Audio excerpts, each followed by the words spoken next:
سلام، به کانالمون خوش برگشتین. با یه ویدیو آپدیت دیگه در مورد بازار سوخت در خدمتتون هستیم.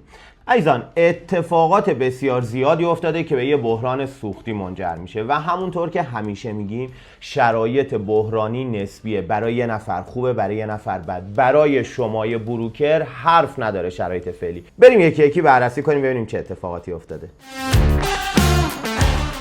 خب اولا که بازار عراق، بندر ام القصر و بندرهای کویت رو جمهوری اسلامی داره میزنه و بندر به مدت 7 روز از کامیشن یا از کار خارج بود. از اون طرف هم اگر حتی راه هم بیفتن برن، تنگه هرمز بسته هستش.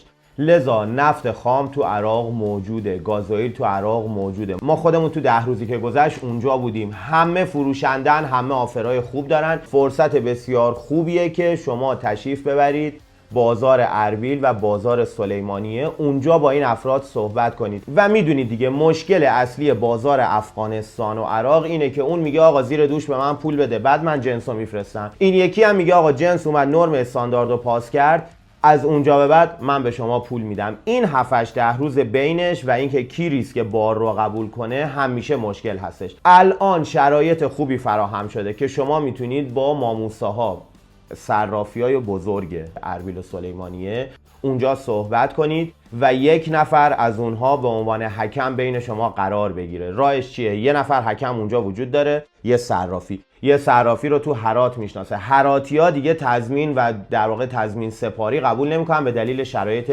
جدید صرافی‌هایی که امارت افغانستان گذاشته، اما اربیلیا قبول میکنن. این به اون قبولی بده، این دو نفر میتونن مشکلات خودشون رو حل کنن و الان هم اربیلیا و سلیمانیه‌ها راحت تر با شما کنار میان. نکته اول، قیر هم الان قیرهای سلیمانی و اربیل قیرهای به شدت با کیفیتی شدن، میان داخل ایران از بندر عباس و بندر ماهشهر خودمون میرفتن که خب یه مقدار فضاش الان از نظر بندری ایران بده، ولی قیرهای موجود خیلی خوبی داریم. رو قیر هم خیلی راحت میتونید کار کنید. و یه نکته دیگه، وقتی میگیم عراق منظورمون اربیل و سلیمانی است. کلا عراق دو قسمت چاه نفت داره، در شمال عراق تو قسمت کردنشین و در جنوب عراق تو قسمت بصره. به اونایی که به اون قسمت از تأسیساتی که تو بصره است بهشون میگیم شرکت ملی نفت جنوب عراق و اونهایی که در شمال هستن بهشون میگیم شرکت نفت شمال عراق تو مناطق کردنشین. شما از سوخت‌های شرکت نفت شمال عراق میتونید استفاده کنید. این نکته همیشه خاطرتون باشه. پس بازارچه‌های مرزی خودمون و بهتر از اون اربیل، سلیمانیه، چمچمال و پنجوین. این در واقع اربیل و سلیمانیه شهرهای اصلی هستن، چمچمال و پنجوین هم شهرهای اینور و اونور سلیمانیان که اینها توش ذخایر وجود داره. با ذخیره‌دارا صحبت کنید. میتونید 500 تن 2000 تن ببندید. اگر مشتریتون 5000 تن 10000 تن توانایی خرید داره و میخواد شروع کنه، باید برید تو خود اربیل و سلیمانیه تو دفاتر اصلی بشینید صحبت کنید. سوخت رو شما مستقیم از شرکت نفت شمال عراق نمیخرید، از شرکت‌های حمل میخرید، از شرکت‌های ذخیره میخرید و از تریدرها میخرید. اونجا داستان این شکلی هست. لذا سوخت وفور داره اونجا و هنوز هم مرزا باز و میشه کار کرد. به این دقت بفرمایید. این نکته اول. نکته دوم، یه سختی تو بارگیری وجود داره. الان کسی که تانکر داره و کپسول داره، به دلیل سفارش‌های بالای زمینی ماشین خیلی سخت میتونه به شما بده. ماشین داره کمیاب میشه و این یعنی بالا رفتن کرایه ماشین. نکته‌ای که وجود داره، خریدار افغان و پاکستانی شما به راحتی و ارزونتر تو کشور خودش میتونه ماشین پیدا کنه. لذا وقتی صحبت شد این مشورت رو به خریداراتون بدین. بگین آقا نزار فروشنده بهت شرکت حمل معرفی کنه. فروشنده با همونایی که کار میکنه بهشون زنگ میزنه، ولی قیمت الان بالا رفته. ولی از تو افغانستان شرکتایی هستن که برات میبرن و میارن قیمتش تا 10-15% پایینتر. 10-15% پایینتر یعنی 7 تا 10 دلار ارزونتر براشون تموم میشه که تو بازار الان حاشیه سود تعیین میکنه. این نکته هم تو ذهنتون باشه. نکته بعدی دوستان، روسیه رو دارن فلج میکنن. تو 9 روز 189 تا از تانکرهای شادو فلیت یا ناوگان سایه روسیه رو اوکراین فقط تو دریای آزوف زده و 189 تا از 1000 تا یعنی 20% تمام توان کشتیرانی تانکری روسیه تعهدات چین و هند و کره شمالی داره. با واگن هم نمیتونن این مقدار رو جبران کنن. عزیزان برای که تو ذهنتون بیاد، ما 4 مدل تانکر داریم. افرامکس داریم که خب یعنی ماکسیموم میتونه از تنگه افرا رد شه که کانال پاناما باشه. سوئز مکس داریم که ماکسیموم میتونه از کانال سوئز رد شه، سایزش تا 120,000 تن میشه. و VLLC داریم Very Large Crude Carrier که اینا تا 250,000 تن ظرفیتشونه. و Ultra Large Crude Carrier ULCC داریم که اینها تا 350,000 تن و بعضا تا 700,000 تن هم بعضی از مدل‌های در واقع ناوگان سایه میتونن حمل بکنن. 350,000 تن رو ضرب در 40 که بکنید متوجه میشید که هر یه دونه کشتی چند تا تانکر میتونه حمل کنه. هر تانکر 25 تن دیگه، هر واگن سوختی هم 60 تنه. اینو تقسیم کنید متوجه میشید که چه عددی میشه. یعنی میخوام بگم یه دونه کشتی کار 10-15 تا رفت و برگشت قطار و تو کمترین سایز 4,000 تانکر ماشینی رو انجام میده. هیچ وقت جایگزین نداره. حالا این معنیش برای شما چیه؟ وقتی به چین و هند نفت نرسه، بازار سوختاش جمع میشه میره سمت اونا. الان تنگه باب المندب رو هم حوثیان ناامن کردن، تنگه هرمز بسته است. ناوگان سایه روسیه رو هم تو دریاها کشورهای اروپایی میگیرن، تو دریای آزوف و تو دریای سیاه و از اون که بخواد بیاد از سمت باب المندب بره رو هم خود اوکراین داره میزنه. این یعنی به هند و چین سوخت نمیرسه. وقتی به اینا سوخت نرسه تمام بازار سوختاشو جمع میکنه میفرسته سمت اینا. یه مکشی به وجود میاد، یه خلایی تو بازار به وجود میاد و این باعث گرون شدن سوخت میشه. پیش بینی بازار اینه که تا 50% دیگه تا آخر سال سوخت تو کشورهای کوچیک مثل قرقیزستان، مثل مغولستان، مثل افغانستان، آسیای میانه میره بالا. اینو دقت داشته باشین. این برای شما یه معنی باید داشته باشه. معنیش هم اینه که به خریداراتون پیشنهاد بدین به هیچ عنوان زیر تابلو خافی و عمران شکران و هیچ کس نخرن. زیر تابلو خریدن مال کسیه که میخواد $10 $20 $30 تو هر تونی سود کنه. برید قشنگ صرافی رو بهشون معرفی کنید، صرافی‌های سلیمانی، صرافی‌های اربیل، باهاشون صحبت کنید. بگید آقا صراف هرات تو به این معرفی کن، تو تضمین میذاری پیش صراف دین، تضمین میذاره پیش اونا. سوختو بعد از نرم استاندارد افغانستان اوکی، پولشو میتونی پرداخت کنی به شرطی که وثیقه گذاری کنی و قیمت قطعی بخر که بعداً این حاشیه سود $100 $200 $300 بره تو جیب خودت. با خریداراتون حتما این صحبت رو داشته باشین.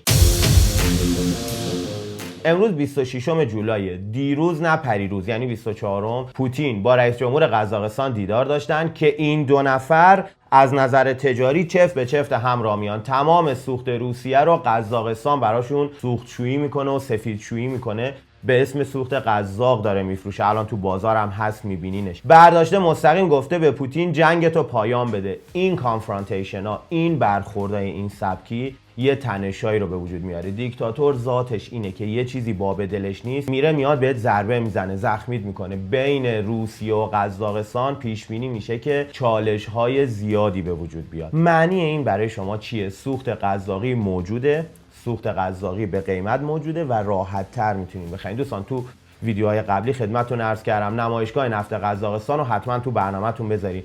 وقتی دریا بسته باشه سوخت‌های زمینی گل میکنن و سوختی که شما بدون تحریم و به راحتی به قیمت و با استاندارد خوب میتونید سوخت EM590 بخرید از قزاقستان هستش. چارش همینه، $1,000 تقریبا خرج کنین، خودتون بلند شین تشریف ببرین اونجا تو قزاقستان، 4 تا صحبت، 4 تا مذاکره با شرکت‌های اصلی اونجا ببینینشون، پیش فاکتورا رو بگیرین، حرفاتون رو بزنین، برین به خریداراتون معرفی کنین، بگین فلانی بیا بخر از این و اونجا معاملات بزرگتری میتونید چک بگیرید. نکته اول. نکته دوم، تو همون ویدیو نمایشگاه نفت قزاقستان هم عرض کردم خدمتتون که شرکت‌های سرمایه‌گذار میتونید پیدا کنید بین عراق و افغانستان. اگر صرافی‌ها یا اگر خریدار و فروشنده نمیتونن به هم اعتماد کنن، شرکت سرمایه‌گذار معرفی میکنین. شرکت‌های روس و قزاق استخوندار و شرکت‌های چینی، اینا خودشون میان تضمین وثیقه‌ها رو از خریدار فروشنده‌تون میگن، نقش بانکو بینشون بازی میکنن.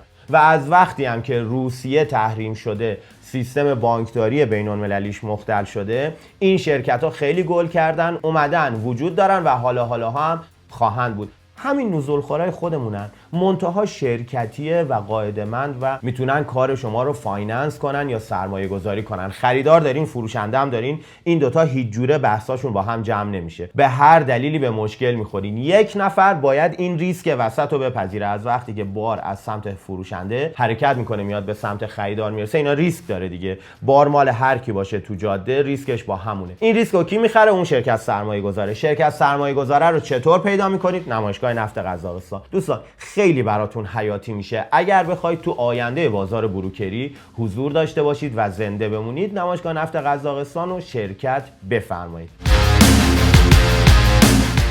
خب برسیم به این که چه سوختایی موجوده. سوخت آذری هنوز موجوده، سوخت عراقی موجوده، سوخت روسی موجوده، کم شده، سوخت قزاق موجوده و عرضم به خدمتتون که غیر هم از ایران و از عراق موجوده. LPG ایران میفروشه، عراق هم میفروشه. LPG ایرانی با کیفیت تر هست، افتش کمتره، مقدار زمان حملش هم کمتره. قاعدتا از شرکت پالایش بخش هم میتونید بگیرید، به صورت ظرفیت‌های مازاد از پالایشگاه‌ها هم میتونید بگیرید. جت فیول یا سوخت هواپیما از سوختاییه که به شدت گرون میشه. به من اخیراً خیلی از دوستامون که تو این کارم پیام دادن، رو اونها تمرکز داشته باشین. جت فیول سوخت آینده، سوخت خوبیه. روسیش موجوده، قزاقش موجوده، تو عراق بی کیفیتش موجوده که حالا تو دوره توضیح دادیم با کیفیت بی کیفیتش چجوریه. وقتی میری تو آسمون یخ میبنده. عراقی رو کار نکنین، ایرانیش موجود نیست ولی میتونید بگیرید از روش‌هایی. تو ذخایر عمانی ها هم هستش اگر مشتری هندی یا مشتری آسیای مرکزی و شرق دور داشتید. بنزین هم، بنزین ایران موجود نیست،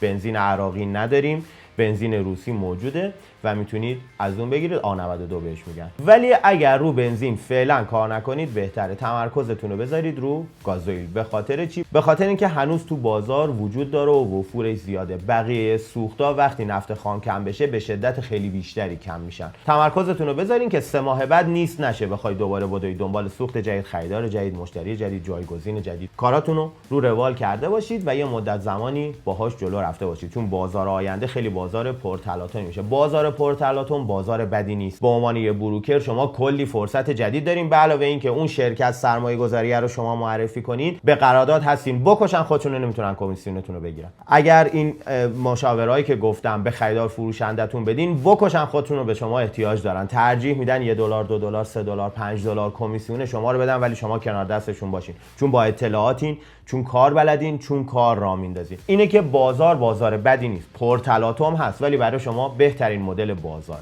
خب فکر می‌کنم تا همینجا کافی باشه. تا ویدیوی بعدی، خدا نگهدار.